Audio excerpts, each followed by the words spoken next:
Assalamu alaikum and a good day to everyone. Hope and pray that all of you are having a great time. Here is me again with the 13th episode in the Science and History series. The moon was but a chin of gold a night or two ago, and now she turns her perfect face upon the world below. This verse is from the famous poem of Moon by Emily Dickinson.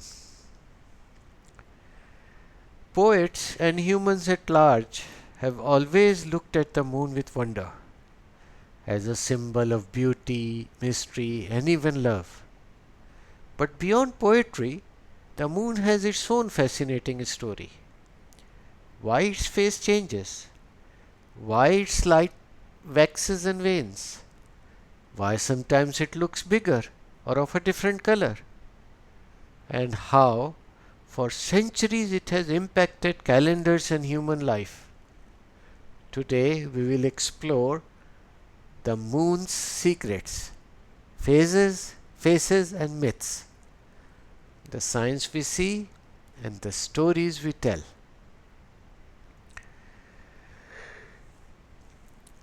When we look at the night sky, sometimes the moon shines bright and full. At other times, it's just a delicate sliver, and occasionally it disappears completely, leaving us with a moonless night. Why? Because the moon doesn't make its own light, it reflects sunlight. And as the moon orbits Earth in about 29.5 days, the angle between the Earth, moon, and sun keeps changing. And so does the portion of the moon's sunlit part that we can see. That's what creates the phases. Let's walk through them. When the moon is between us and the sun, its lit side faces away from us. That's called the new moon, and we do not see anything. See this picture. A few nights later, the moon has shifted just enough that a tiny slice of its sunlit side peeks out. A thin crescent appears. It's called the waxing crescent, waxing because the visible sunlit part is increasing with time in this part of the journey. A week into the cycle, the moon has completed about a quarter of its orbit, and we are able to see half of its sunlit part. This is called the first quarter, a half moon. Then, as it keeps on orbiting, we see more and more of its sunlit part. This is called waxing gibbous. And then comes the full moon. The whole face shines down upon us in about 14 days. The चौदहवीं का चांद. चौदहवीं का चांद हो या आफताब हो. Sorry, got distracted. Apologies.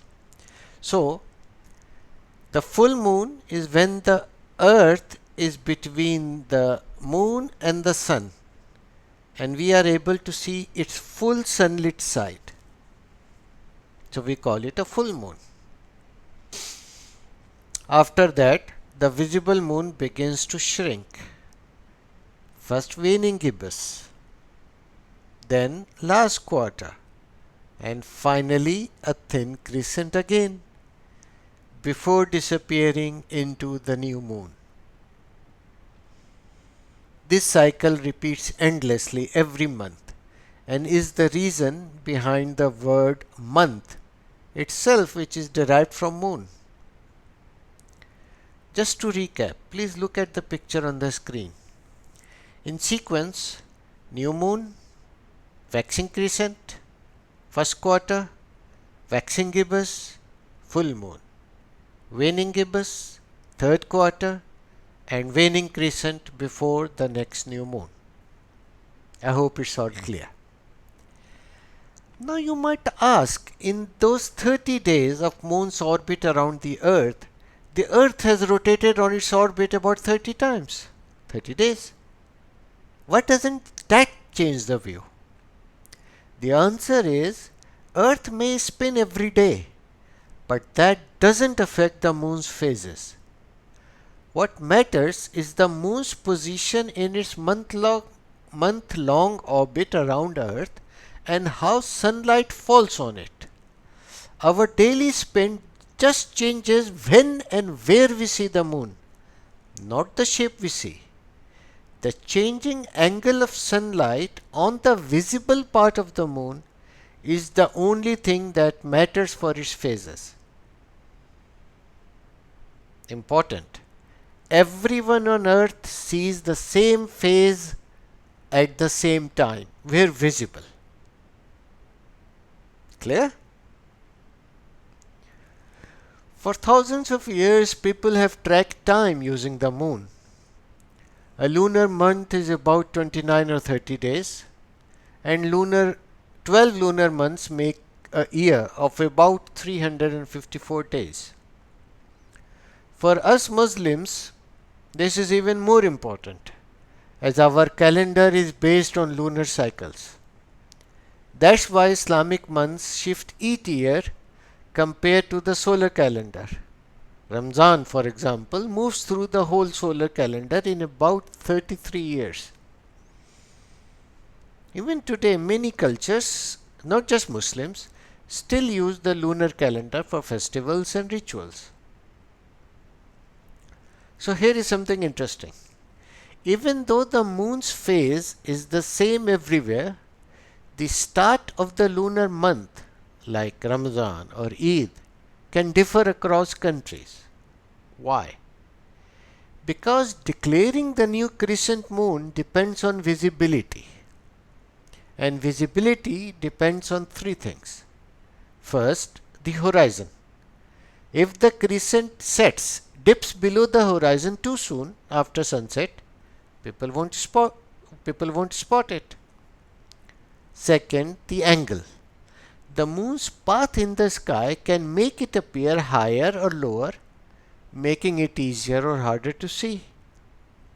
And third, the weather. Clouds can hide it altogether. That's why one country may announce Eid a day earlier or later than another. It's not that the moon's phase is different, but only that our visibility of it is different. Therefore, when in reality the lunar date is exactly the same around the world, the actual dates differ just because of visibility. Now here is another fun fact.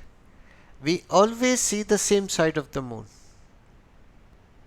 Everybody on Earth has always seen and will always see only the one side of the moon, the same side.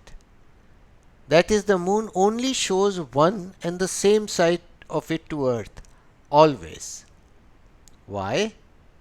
Because the moon is tidally locked with Earth. This means it rotates on its axis in exactly the same time it takes to orbit Earth. Essentially, we can say that on Moon, a day and a year are of the exact same duration. That is almost 29 Earth days. So the same phase always points toward us. The other side, can be called the far side, is hidden from us. It practically remained hidden until the last century when a spacecraft photographed it. You might have heard the phrase the dark side of the moon. It's used in contemporary culture quite frequently in books, songs, movies, series, etc. Scientifically, that's incorrect.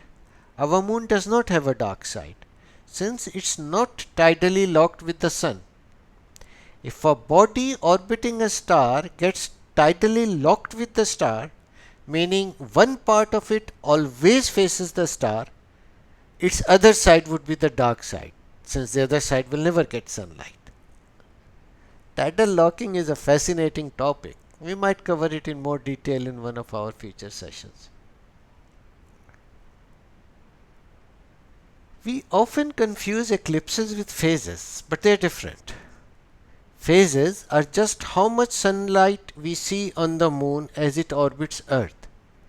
An eclipse happens only when the sun, the Earth, and the moon line up perfectly, casting a shadow and momentarily darken the view. And the moon does something else remarkable. Its gravity pulls on Earth's ocean, creating the tides, the daily rise and fall of sea levels. Both topics that warrant covering in more detail, maybe sometime in the future. Now for some fun extra. Supermoon. Sometimes the moon looks unusually big or small. That's primarily because its orbit is not a perfect circle. When it's closer to Earth, it looks larger, a supermoon. When it's farther, it looks smaller, a micromoon. Just in case you're curious, the nearest point of an orbit is called perigee and the farthest point is called apogee. Blood moon. During a lunar eclipse, Earth's shadow falls on the moon and its light filters through Earth's atmosphere, turning it a deep red. That's the so-called blood moon. Moonlight and moods. For centuries, people believed that moon influenced human behavior. Ancient people also thought that menstrual cycles were linked to the moon's phases since the duration is almost the same. This idea still echoes in the language today, as even the words menses and month trace back to the same root as moon. The moon is more than just a glowing ball in the night sky. It shapes our calendars, inspires our poetry, and reminds us of the rhythms of nature. And even though science explains its phases, can't take away its magic. So next time you step outside and see the moon, whether it's a thin crescent, a glowing gibbous, or a shining full face, remember, you're looking at the same moon that guided our ancestors, inspired poets, and continues to light up human imagination. This completes this video. Please do point out if there is any part that where you require more information or explanation. Please do ask questions, raise queries or concerns, and highlight mistakes. I closely review all the comments and will provide responses as best as I can. So don't hesitate. And in the end, as always, thanks for watching, stay curious, and Allah Hafiz.